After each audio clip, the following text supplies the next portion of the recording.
Thanks for tuning in. You're listening to Gnostic Studies, and this evening we're going to continue our Gnostic Astrology course with a review of the previous material, the previous Gnostic Astrology material from Capricorn, which we read in Esoteric Treatise of Hermetic Astrology from Samaelo and Veor. It was 3 weeks ago now, because we've been doing meditation, and 2.5 weeks. We switched. We were doing it on Thursdays. Now we had to do it on Sundays due to scheduling conflict. So on your screen right there, we have the material for the previous class, Capricorn. The monad and its two souls. We talked about this. The monad is the middle triangle in the tree of life that has the being, which is also called the intimus or the monad, and then the two souls, the human soul and the spiritual soul. So he's going to explain it here. He says, the first is the spiritual soul. The second is the human soul. The first is Dante's Beatrice, the beautiful Helen, the Shulamite of the wise Solomon, the ineffable, adorable wife, the Buddhi of Theosophy. The second soul is the human soul, the causal principle, the noble husband, the superior Manas of Theosophy. The very sacred union of the eternal masculine with the eternal feminine, the integration of the opposites within the essential and divine monad. The divine trinity, Atman Buddhi Manas, the being, we have said and we repeat, is not born, neither does he die, nor reincarnate in run-of-the-mill intellectual animals. We can and should affirm beyond all doubt that only a fraction of the human soul lives inside the lunar bodies. So let's back up for a second and understand one of the ideas that's given to us in Gnostic cosmology is that we've passed through these stages, mineral, plant, animal, now we're in the humanoid state. And to actually complete our work of becoming fully humanized, to leave the intellectual animal kingdom, to convert ourselves from humanoid into an authentic human being, we need to acquire our soul, acquire our human soul, which is a process. It takes time, specifically related with the transmutation of the creative energies. But normally what happens is that energy is wasted, and we could say that there are certain groups that are interested in us not acquiring soul, in us being dependent on the earth or terrestrial world, whereas Gnosis wants us to be able to be independent and not be tied to the earth. But as with most things in life, there's an exchange that needs to occur, or we could call a sacrifice. We have to give something up in order to acquire something else. We can't change and stay the same at the same time. If we want to change, then we have to be different than the way we were before. And this is what people don't understand or don't realize. They want to stay the same, but they also want to be different, and that's impossible. If we want to be different, it necessarily implies not being the same as before. And so if we want to acquire soul, then we have to give up those activities, things, whatever you want to say, thoughts, feelings, actions that are going against that goal. In any case, the type of vehicle that we're or clothing that the humanoid has are called lunar bodies. And what we want to acquire in order to acquire the human soul are called solar bodies. So the lunar bodies sort of keep us attached to the earth. The solar bodies allow us to travel away or outside of the earth, however you want to put it. So that's why that he says that only a fraction of the human soul lives inside the lunar bodies. The latter, the fraction, is the essence, the psychic material, in order to elaborate a soul, to develop the human soul, and thereby the spiritual soul. The monad, the being, creates, fabricates, and develops its two souls, and the latter should serve and obey him. The monad is the spirit, our inner spirit. So this sort of explains a lot of things that other religious systems don't explain out. We should distinguish between monads and souls. A monad, in other words, a spirit, is a soul that is possessed. Distinguish between the monad of a world and the soul of a world, between the monad of a man and the soul of a man, between the monad of an ant and the soul of an ant. The human organism in final synthesis is constituted by billions and trillions of infinitesimal monads. There are several types and orders of primary elements of all existence, of every organism, in the manner of germs or seeds of all phenomena of nature. We can call the latter monads in the absence of a more descriptive term, in order to indicate the simplicity of the most simple existence. And he also talked about atoms, and that each atom is a trinity of matter, energy, and consciousness, and that in order for us to learn how to sort of take advantage of our situation, we have to recognize and see that aspect of ourselves, that we're not fully in contact with all of our atoms, but there is that possibility. And when that happens, which is part of the path of awakening consciousness and part of the need to awaken consciousness that Gnosis and other systems talk to us about, that allows us to do different things with our atoms than other people can do with their physical body. So, and there's not just physical atoms, there's astral, etheric, mental, according to the Gnostic teachings. And again, all of this, we can repeat it to you and talk to you about it, but each one of us individually needs to verify these things for ourselves. We're not asking anyone to believe any of this. It's a matter of, this is a theory or this is the explanation. We need to test it and see if it turns out to be true. And that requires study to learn how to apply the doctrine and how to implement the teachings in our lives. So an atom, as a vehicle of action, corresponds to each of these germs or seeds or monads.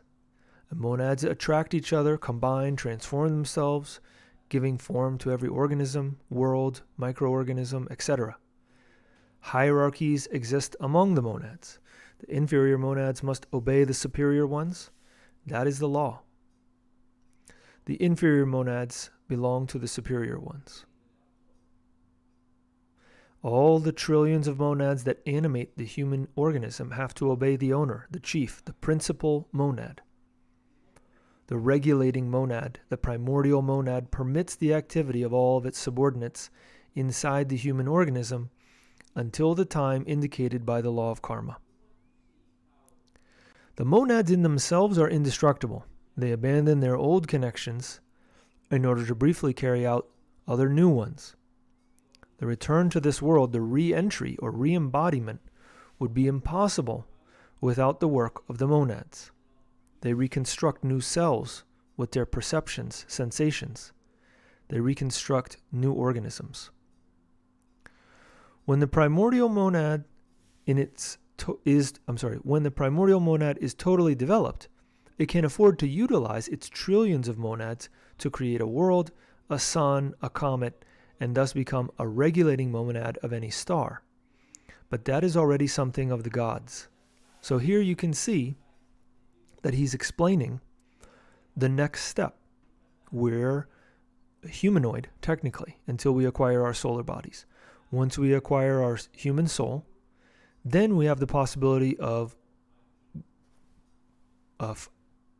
going forward or advancing, we could say, in which case we could become someone that, or something that regulates or organizes or assists with the running, the governing of a star or a planet or a solar system, right? So those are like the next rungs in the ladder.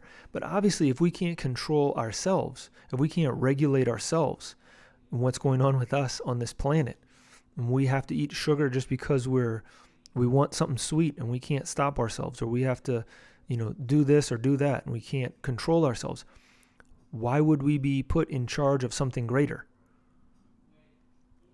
So this work upon ourselves, the Gnostic esoteric psychological work that we need to do upon ourselves, has a definite purpose, and it makes a clear sense for us to implement it in our lives so that we can grow and become different human beings and real human beings, solar human beings. So what we have to work on is that ego, that lunar ego that we have within, that we need to eliminate, because it has so-called atoms of the secret enemy, which are those atoms that are not helpful to us. And we have too much of them, and they pull us in a certain direction. And we may have polarized them through certain activities. In occult science, it says, this is a saying, the demon is God in reverse, or God inverted. The demon is God inverted. So if we want to understand what the secret enemy is, it's God inverted. The soul inverted.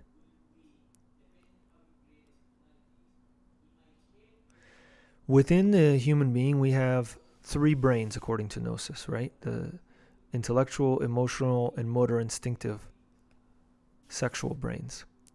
And they have values. There's certain values that are given to each one of those brains with the goal of giving a certain amount of life. Based on how we use those values, we can prolong our life or shorten our life. And we see some people that they have a lot of values in their, let's say in their motor center, they can do a lot of exercise, but then they overdo it. They exercise a lot, and then they injure themselves, or they overdo it, and then they shorten their lifespan because they're running too much, or doing whatever. So the monad you can see here in the graphic on the screen is related with this one, number 4. Chesed is what it's called. Chesed. And then we have the divine soul or spiritual soul, Buddhi, Geburah, and then Tiferet, or the human soul, superior manas, causal body of conscious willpower. So we're here with our physical body, we have our etheric body, but we need to create our solar astral, solar mental, solar causal body. When we create all 3 of those, then we have soul, according to what Gnosis teaches us. And with that, we unite with the monad, with the spirit, because then we connect. So what's difficult for us to do is to come out of or unbottle ourselves, escape from the prison of the ego. The essence, the difficult thing for the essence is to become unbottled, to escape from its prison, to come out of the lunar bodies, and to abandon the pluralized I, the ego, desire. Each person's karma is definitive in this matter. When the deceased has relived the entire life that has just passed in a retrospective manner before their experience, we could say, they then have to appear before the tribunals of karma in order to be judged. The essences who after having been judged have the right to intermediate liberation and the relative Buddhic state need a certain type of very special ecstasy and constant right effort in order to become unbottled, to escape from the lunar bodies and the ego. Fortunately, different groups of masters assist the disembodied and help them in this work with the rays of grace. So both Capricorn and Aquarius are related with Saturn, and Saturn is the planet of birth and death. Birth and death reminds us that what's between birth and death is life, but that there's also something that's between death and birth. And that's what he's talking about here. That between our lives, we have this situation which occurs. We review our life, and then we're judged based on the what we did with our life, the actions. And based on that, we get another physical body, or we don't, and then there's certain circumstances related to it. So if we have a bunch of egos of pride or lust or anger, whatever particular egos they may be, then the law is going to say these are the egos you need to eliminate in order to get off that physical earth. And so you need to work on those. So they put us in an environment where we need to work on those things. So we get a family where there are, a lot of lust or pride or anger or greed or whatever it may be. That's particular to our psychology and what we need to work on. So many times people say, they don't like their situation, or they love their situation, or whatever. They're sort of upset if they have a bad home life. We have to understand that the law of karma calculates this precisely so that we can work on certain things. And that's why we say that initiation is our life itself. So we have to look at those experiences, the experiences that are given to us, so that we can learn and reflect on what it is that we specifically need to work on, so that we can work on it in this life, pay what we owe, learn, extract the wisdom from experience, so that we're wiser, free our essence, free our consciousness from the bottle, so that if we have another life, we have the opportunity to have a better situation. So that's the material that we wanted to review there for the previous class. So now we're going to jump into today's material.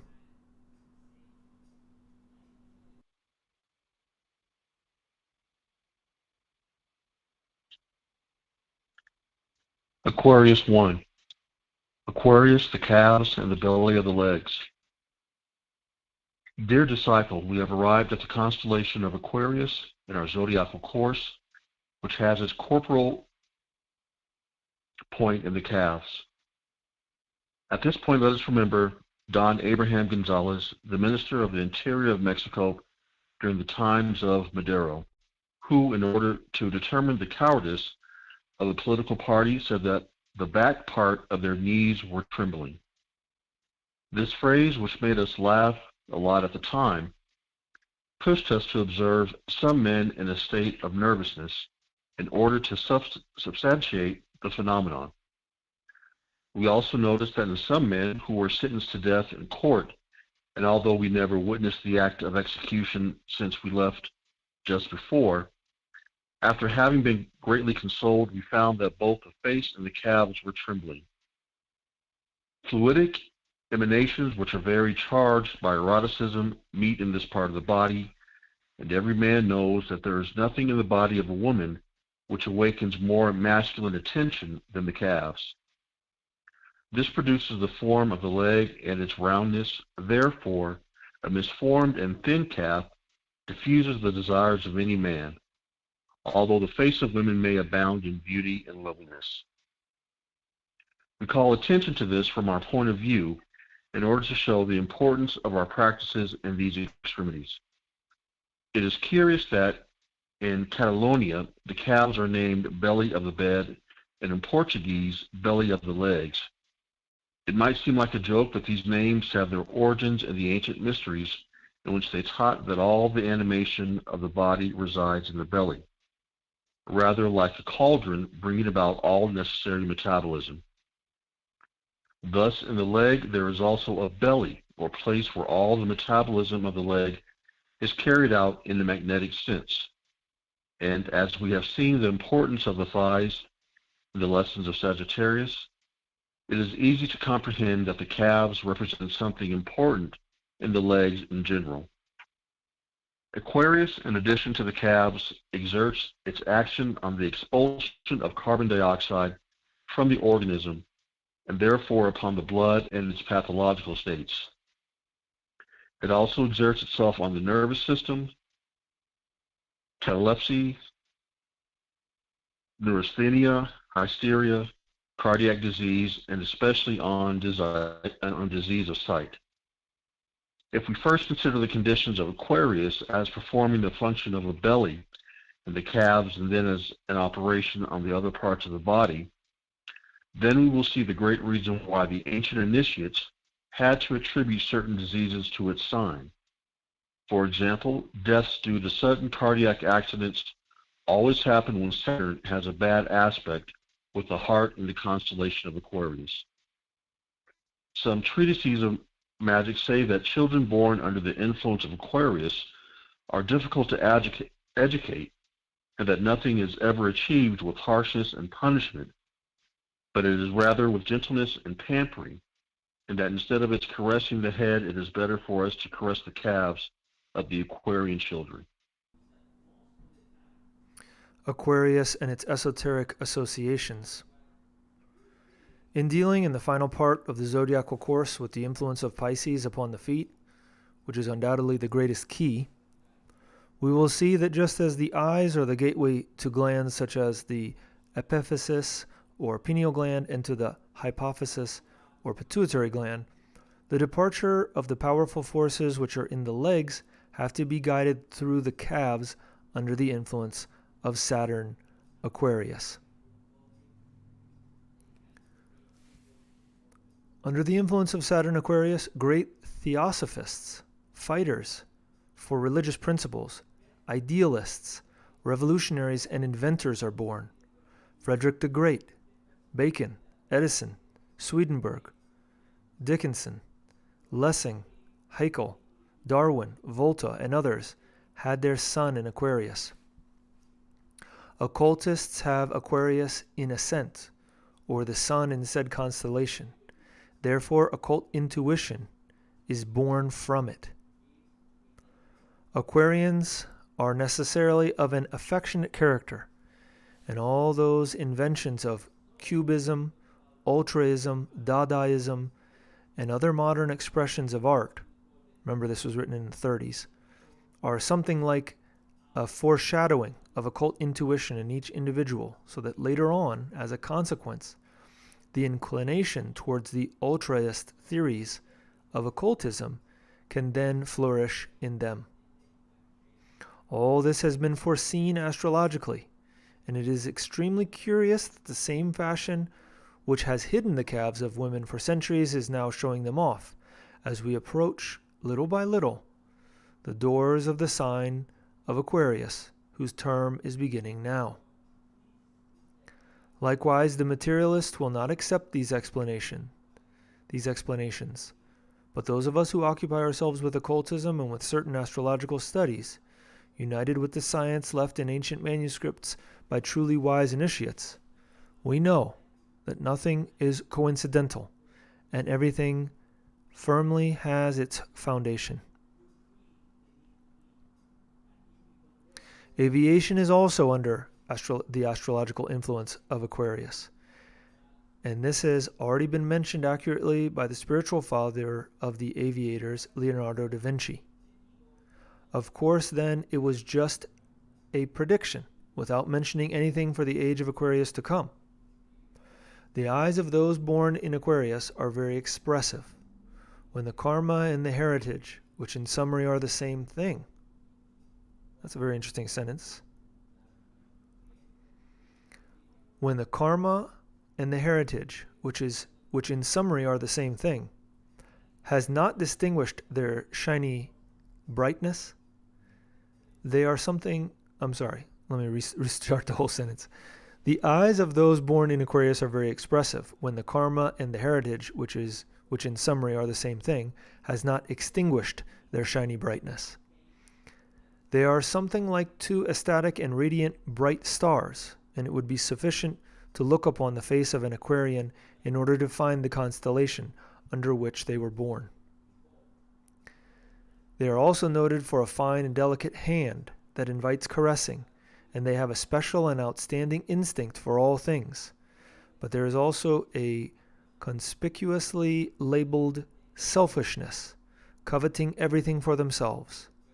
They know how to perfectly scrutinize the path forward in order to succeed in any enterprise, getting the best possible out of it. Yet it is not important to them if they harm others in order to achieve their defined purposes. Saturn, Aquarius, and its exercise. We have described Saturn as conservative.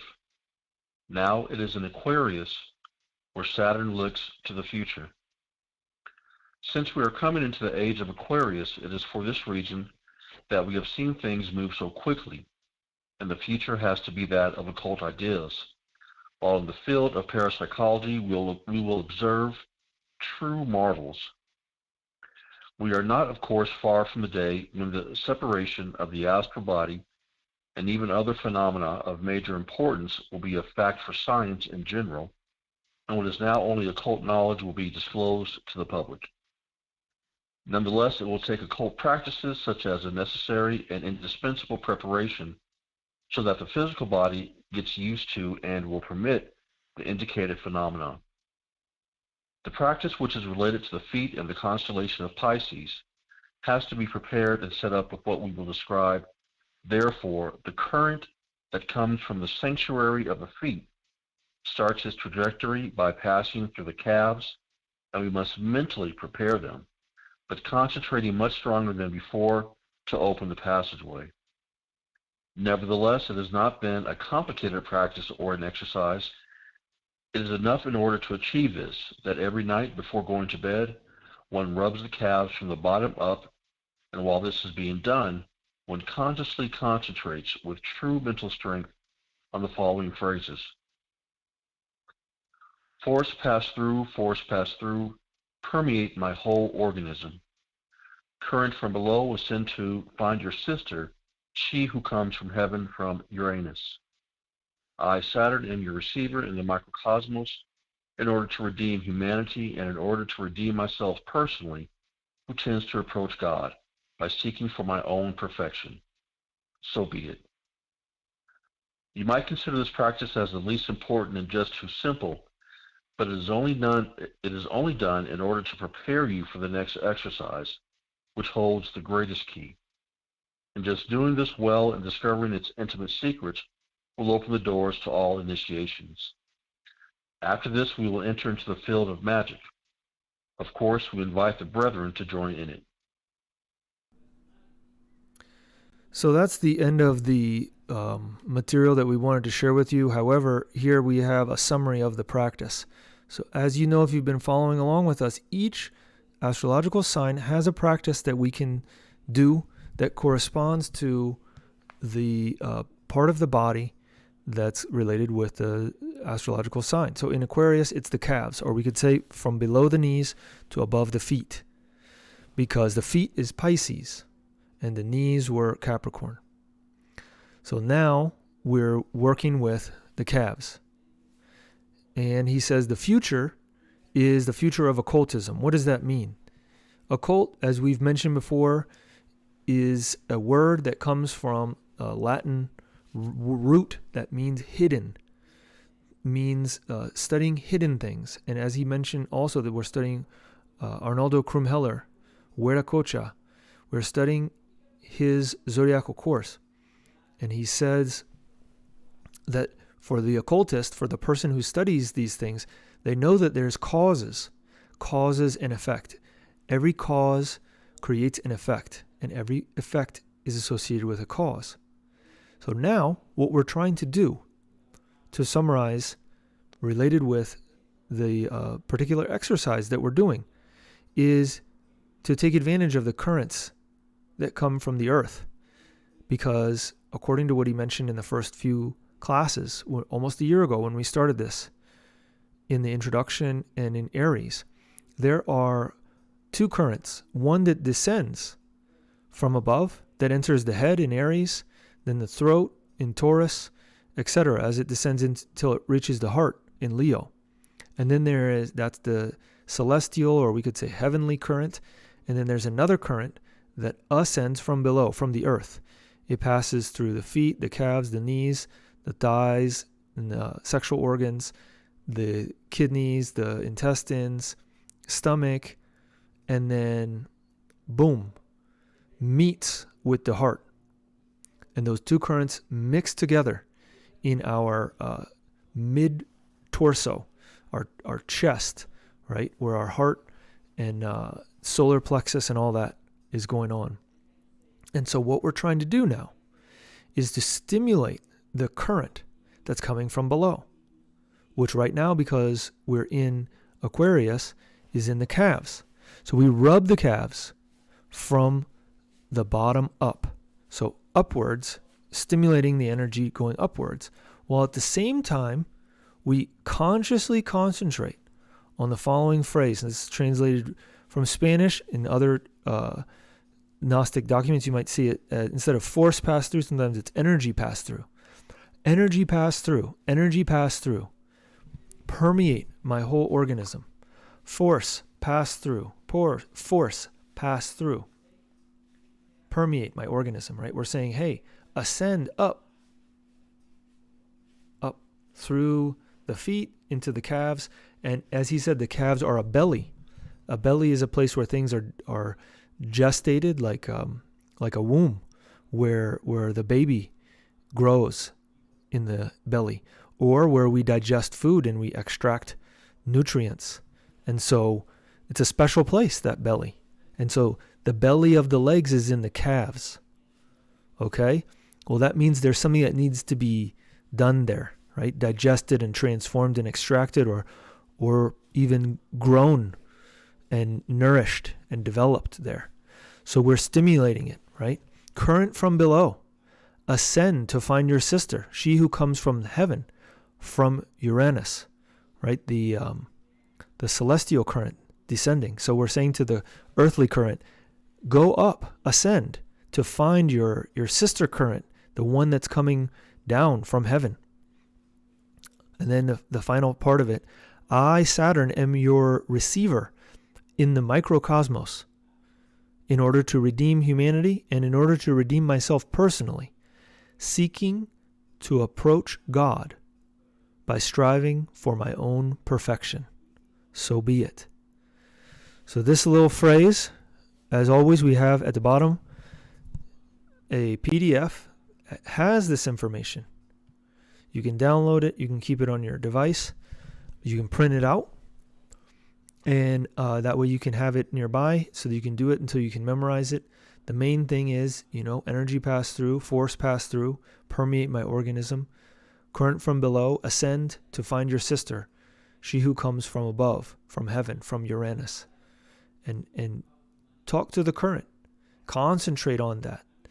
Giving a mental direction to the current to ascend and meet with the descending current so that they mix together so that we have a stronger energy, stronger current inside of us.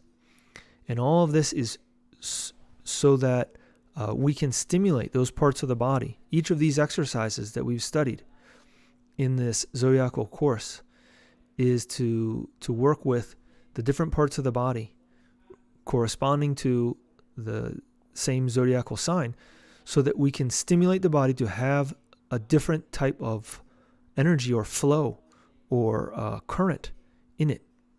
And with that, we can begin that change, as we mentioned before. We're not going to feel the same. We're not going to be the same as we were. We can feel different. And then with that, we start to understand, we understand through our experience, through our heart, right? I have to change my activity. I can't do those things. I can't say those things. I can't listen to that type of music or whatever it may be that's particular to us, or I can't watch those TV shows or whatever. I can't do those activities. I need to do new activities. I need to do something else. And sometimes it's more obvious than at other times, right? Sometimes it's like, I definitely need to stop doing this. And other times it's like, well, I'm going to do something else. And we don't realize that it also implies stopping doing something. We just see the new thing that we're starting to do. But they go together like Saturn, right? Birth and death, beginning and ending. It's all part of a deeper understanding, which is symbolically given to us in astrology, in the astrological symbols, which are, so to speak, archetypes of the way the universe is constructed. Well, after we've studied astrology, it becomes easier to study tarot and Kabbalah, mystery religions, runes, because we start to understand the archetypal language, the language of symbolism. So it's important to not just study with our mind, but as we mentioned in the beginning of this course, to study with our heart, and to learn with our heart, and to connect with our heart, which is why when we do our meditations, we like to do the O vowel. The mantralization of O is related with the heart and can really help us to grow in our connection with our own heart and with intuition. So in any case, let's see if we have any questions or comments, but that is going to be about it for this evening, or whatever time it is in your time zone. We want to thank you guys for tuning in, for taking time out of your day and sharing your attention with us. We hope that it's been useful. If you have any questions or comments, please feel free to leave them. If you think of them and we're not online, you can always email us, gnosticstudies@gmail.com, or leave a comment on the video, and we'll reach back out to you. But it doesn't look like there's anything else right now. No questions or comments at this time. So I know there's a little lag, so we like to try and buy some time. Next week we're gonna do the same situation on Sunday, or Sunday in North America at least. So we'll do Sunday same time, or whatever, next week same time as it is for you now. And we'll continue with our study, so we invite you to join us for that. And in the meantime, we want to wish you the best in your esoteric work.